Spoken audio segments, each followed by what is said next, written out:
वहाँ हम जा रहे हैं।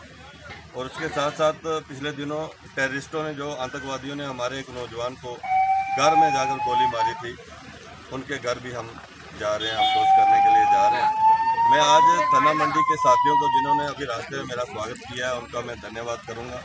लेकिन मैं इतना जरूर कहना चाहूँगा कि आज मैं राजौरी और पुंछ की जनता से एक बात लूँ, अपने दिल पर हाथ रखें, अपनी अंतरात्मा से रात को सोने से पहले आंखें बंद करके ये सोचना कि राजौरी पुंछ के गुजर बकरवाल के साथ इंसाफ किसने किया।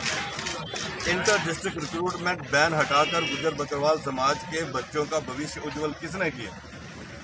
मैं एक गुजर बकरवाल समाज के राजौरी पुंछ के साथियों से ये भी कहना चाहूँगा कि रात को सोने से पहले ये भी सोचना कि आपको पॉलिटिकल रिजर्वेशन मिलने से राजौरी और पुंछ में हमारी बेटी और राजौरी में हमारा राजौरी का बेटा जो है गुजर समाज का, वो डीडीसी के चेयरपर्सन बने हैं। वो किन की देन है? आज फॉरेस्ट प्रोटेक्शन राइट अगर मिले हैं तो वो किसने दिए हैं?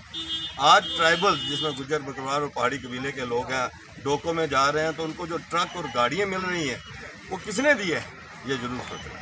वैसे ही पहाड़ी कबीले के लोगों को भी मैं कहूँगा कि रात को सोने से पहले एक बार जरूर सोचना कि जिस मांग के लिए आपने अपने आप को खपा दिया और आप ये मान के चाह रहे थे कि अब हमारे बच्चों का भविष्य बिल्कुल ख़त्म हो चुका है, अंधकार में चला गया है, वो जो भविष्य आपका किसने उज्जवल किया? आपके बच्चों का भविष्य किसने उज्जवल किया? हम ये कहा करते थे कि एहसान का बदला एहसान देंगे, अगर हमें जान देनी पड़ी हम जान भी देंगे। और भारतीय जनता पार्टी अगर खंबे का उसका चुनाव निशान होगा, हम उसको भी वोट देंगे। लेकिन आज भारतीय जनता पार्टी ये कहती है कि नेशनल कॉन्फ्रेंस और पीडीपी, जिन्होंने आपको आपके राइट को खाया, गुजर बकरवाल की इंटर डिस्ट्रिक्ट रिक्रूटमेंट बैन की, उनको फॉरेस्ट प्रोटेक्शन राइट नहीं दिए, उनको पॉलिटिकल रिजर्वेशन नहीं दी, और सबसे बड़ा पहाड़ी कबीले के साथ जो बेइंसाफी की, ना पीएसपी दी ना एसटी दिया। और आप पहाड़ी कबीले के लोग बार बार इस बात को कहते थे कि माननीय गृह मंत्री अमित शाह जी ने जो एहसान हम पे किया है, माननीय प्रधानमंत्री नरेंद्र भाई मोदी जी ने जो एहसान हम पे किया है, उस एहसान को लेकर हम जो है एहसान का बदला एहसान जो है वो चुकाएंगे। मैं आपके माध्यम से पहाड़ी कबीले के साथियों से ये पूछना चाहूँगा, पहाड़ी कबीले के उन नेताओं से भी कहना चाहूँगा, आप भी सोने से पहले एक बार अपनी अंतरात्मा से आंख बंद करके 10 मिनट सोचना कि आप जब पहली कुर्सी के ऊपर माननीय गृह मंत्री अमित शाह जी के सामने बैठकर ये बोल कर आए थे कि हम पहाड़ी लोग ज़ुबान के पक्के हैं, हम ज़ुबान से नहीं फिरते हैं, हमने आपको कह के जा रहे हैं कि एहसान का बदला एहसान देंगे, तो एहसान का बदला एहसान का समय आ गया है।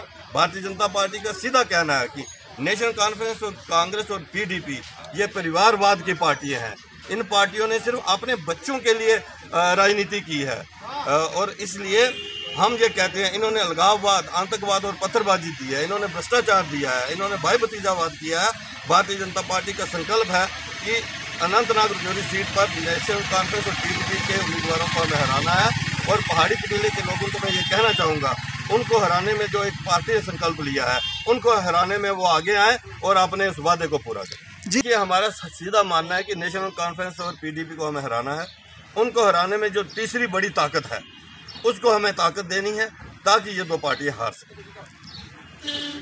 तो इसके पहाड़ी कबीले के लोग और गुजर बकरवाल समाज के लोगों से इतना ही कहना चाहूँगा कि आप देखिए कि इस समय फ्रे में कौन कौन है और एनसी और पीडीपी को कौन हरा सकते हैं। उनको हराने में आप लोग आगे आएँ, और उनकी तीसरी बड़ी ताकत जो इस समय चुनाव लड़ रही है, जो आपके इसी इलाके के हैं, आपके इसी राजौरी पुंछ के हैं, उनकी सपोर्ट करें। चुनाव निशान बताते हैं। मैं एक बात आपको बताऊं, शाहजहाँ शरीफ हम जा रहे हैं, वहाँ मैं रास्ते में बात कर रहा था, मेरे बेटे ने कहा था कि वहाँ की जो लक्कड़ है ना, उससे जो चीज़ें बनी होती हैं बड़ी अच्छी बनती हैं, और बैट जो है बड़ा अच्छा बनता है। मैं 2 बैट वहाँ से खरीदूँ।